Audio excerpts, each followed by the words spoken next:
Okay, I got a refrigerator shelf that this isn't going to go in. The reason is kind of obvious. It's because it's backwards.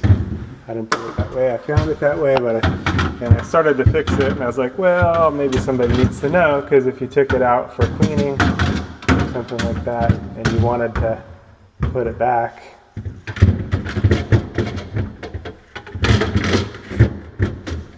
so kind of lift it like that, and there we go. And